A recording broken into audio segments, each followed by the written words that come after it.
lot of people call it the most approachable Ferrari in like price and ease of driving. Do you agree? Well, yeah. I mean, I think from a price perspective, it's based at 200,000. Mine's more 270 with all the kind of the options. But you're talking about 270,000. There's a lot of light cars, the Bentleys and Porsches and Aston Martins, and that is in that price range. So, or even some Mercedes, right? So, it's definitely in that.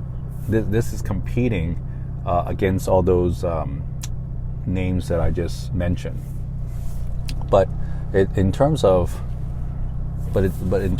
performance, it drives like a Ferrari, and a Ferrari, driving like a Ferrari is a very cool experience. A lot of people compare the look to the Aston Martin. Do you agree or disagree? Well, this is how I see this. This car was designed to be a tribute to some of the old Ferraris, the various models.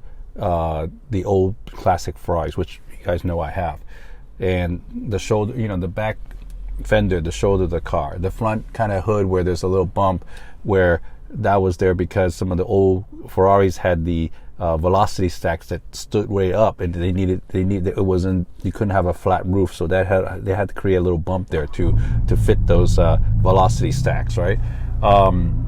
The front there where the grille is like that, and I know a lot of people say, well, that looks like Aston Martin, but if you look at the old classic cars, all of them all look the same. Like some of the old classic Ferraris, if you didn't see the badge, if you didn't look at the details, it would look like it could be any brand.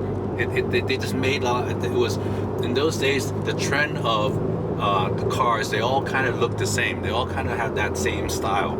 So the only difference was some minor difference, the badge and of course the engine, but they all kind of look the same. And so if you say that it looks like Aston Martin, well, maybe it looked also like another car. So it's not just Aston Martin. They all, but this car is a tribute to before, and the styling of before, I guess all the car companies shared it to one extent to another. Did you ever think about not getting this car, or because you got the A12 GTS, you got all these different cars? What made you say, okay, I'm gonna get the Roma? Well, I buy every car, okay, and as I guess Ferrariista, I buy every car, but in the process of buying every car, I want to be able to experience what each car is about. Now, if I didn't, because this is the entry price point of Ferrari, if I said, well, I'm too good for that, I would never experience how good this car is. And this car is pretty good. I mean, I like the styling. I think it's great. I like the new digital and everything about it. That's kind of a new car. I like the versatility. There's a 2+2, and here what we're gonna experience is the performance. I mean, the performance is pretty good too.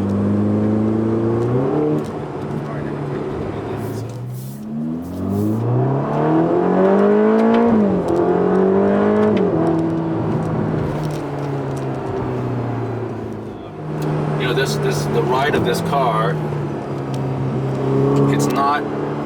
it's a sports car. It's not like a race car. You can put it on race mode, see if the suspension's a little tighter. It's a little bit of it has its place. It's not like an F8, and it's certainly not like an 812. Like an 812, you were asking me earlier, if I punch it, it would go a lot more. Your head would go back a lot more. There's a lot more power to the acceleration.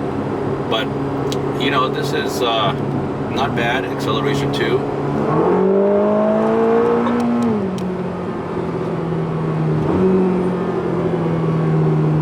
It's meant to be a sports car. You can have fun with it. It's not a race car. Okay, it's definitely not a race car. But who really needs to be in a race car all the time? It's comfortable. It's a GT car, so it's a grand touring comfortable car. And that's why it's a very good everyday car. It's a very good everyday driver because it's comfortable. It sits up straight. They got a +2 in case you need to put stuff back there. It goes. If you need it to go, it goes. can say the 812 is like the daddy to this car. It's a GT car, comfortable, but so much more power. It's a V12. This is still a V8 twin turbo.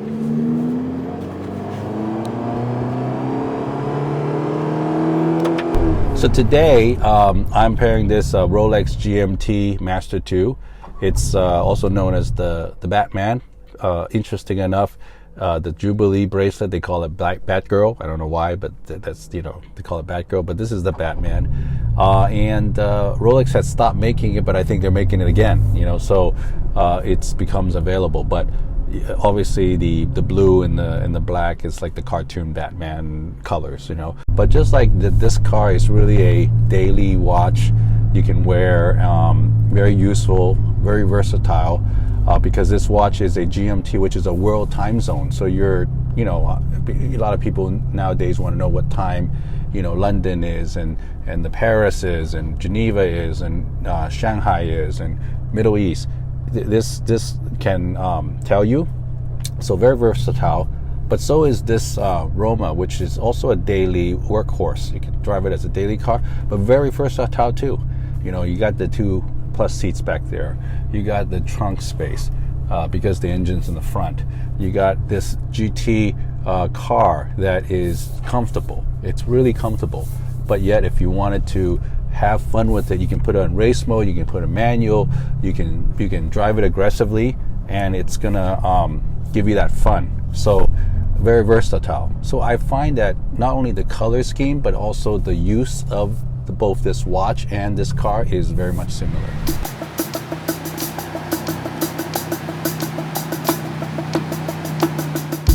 Okay, so this is climate control, right? The different air and the AC, right?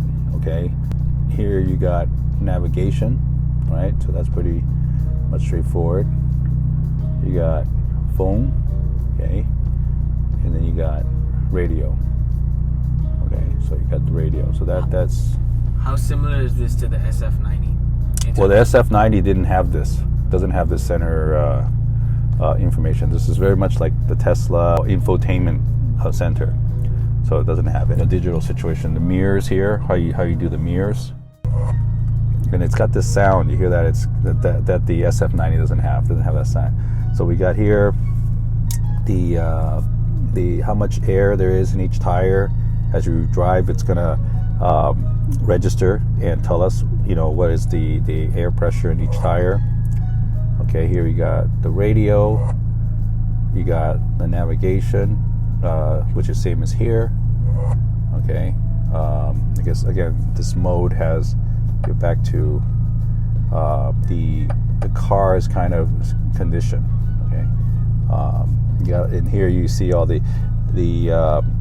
temperature, oil temperature, oil pressure, and the the battery. So again, those that little part represented, remember in the old car in the Lusso, all the different gauges, that's what's represented here now by a very tiny situation.